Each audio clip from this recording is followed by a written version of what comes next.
gentlemen, Honorable Prime Minister,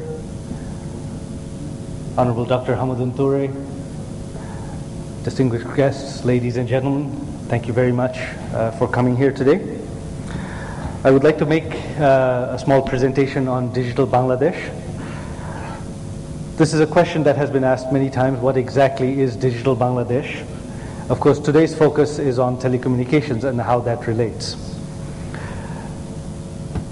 Today I will give you a brief on what the distinct segments and areas of digital Bangladesh are. And this being a seminar on telecommunications forms the backbone of digital Bangladesh. All our other initiatives rely on the communications infrastructure to operate, and so without an improved telecommunications sector, digital Bangladesh will simply not be possible. To give you a little bit of background, our country achieved independence in 1971 under the leadership of Bangabandhu Sheikh Mujibur Rahman. Our victory was hard won. 3 million of our citizens, 30 lakh people, gave their lives to gain our independence.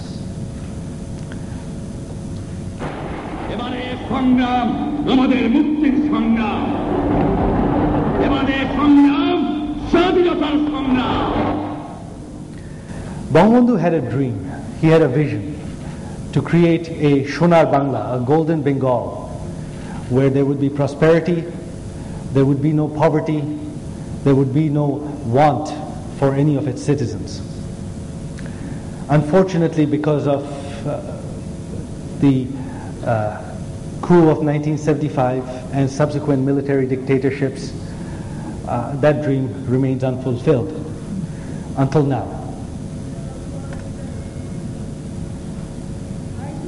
উন্নয়ন ও computer শিক্ষা প্রসারে যথাযথ ব্যবস্থা গ্রহণ করা হবে।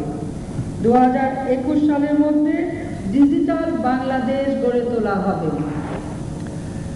With the election of December 2008, our present Awami League government has pledged to fulfill the dream of Sonar Bangla and to take it a step further, to create a digital Bangladesh by the year 2021.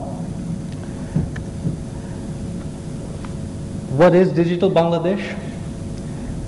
It is based on the principles of a Sonar Bangla, of a prosperous Bangladesh where the population is free from discrimination, free from corruption, free from poverty, where there is no hunger, and it is a people state governed by the people, governed by the will of the people.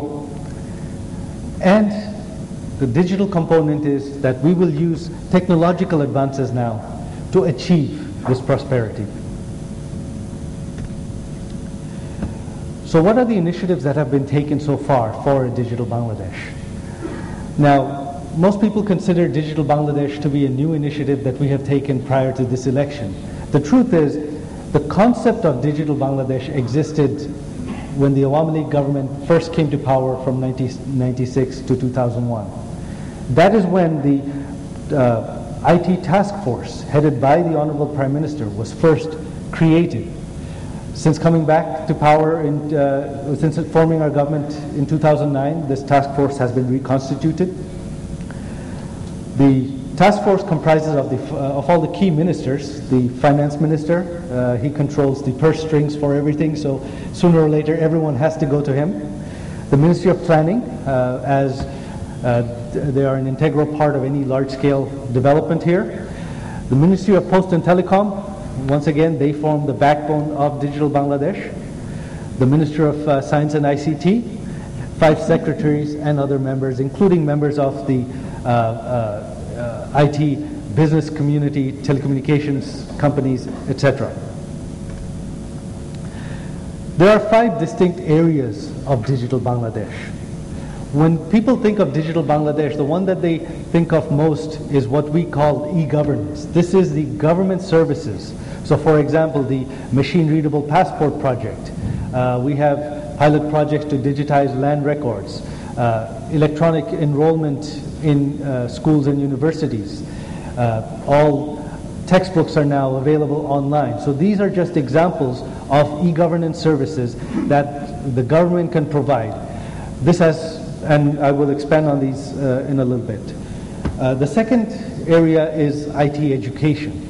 So in order to use these IT e-governance services, our people have to be educated, at least have a rudimentary ability to use computers, and not necessarily computers. Many of these services can be utilized using mobile phones and in the future other devices as well. The third sector is the IT industry, the domestic IT industry. It is in a very nascent stage right now, but that is a thrust sector because that leads to what is the fourth dimension of digital Bangladesh, which I consider to be the most critical, that is IT outsourcing. We want to make Bangladesh an IT outsourcing hub. And all of this rests on the infrastructure, which is telecommunications. So, with regards to e-governance, in a nutshell, that is providing all government services electronically. The hope is that by the year 2021, any government services, any government information that you want will be automated and will be available electronically. You will not have to go fill out a form in person. Of course, you can still do that if you want to, but you should be able to get online, either fill out a form, submit an application, or get online, get any information from any ministry, from any division of the government. To that end, of course, we have already initiated many projects. All our 64 district governments have their own web portals already so that they can provide local information. And there are any other number of projects. The advantages that e-governance provide is, first and foremost, it eliminates corruption.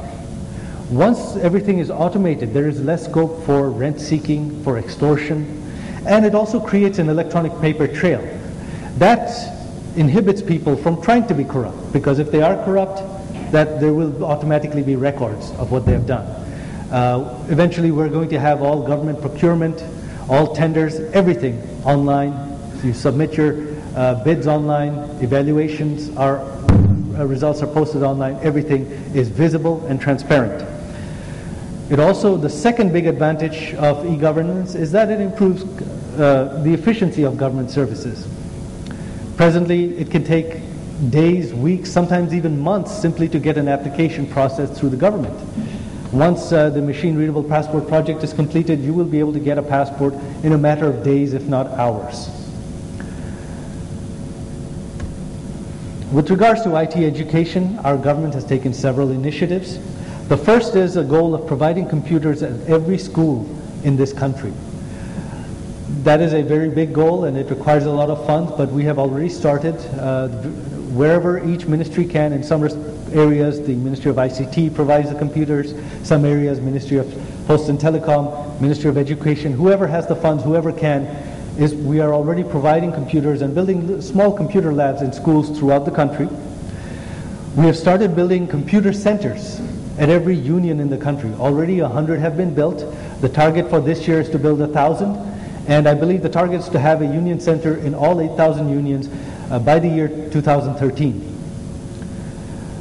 We intend to have broad-based computer literacy, but beyond that, we hope to build computer technical training centers. So these are, for example, there are already several that exist.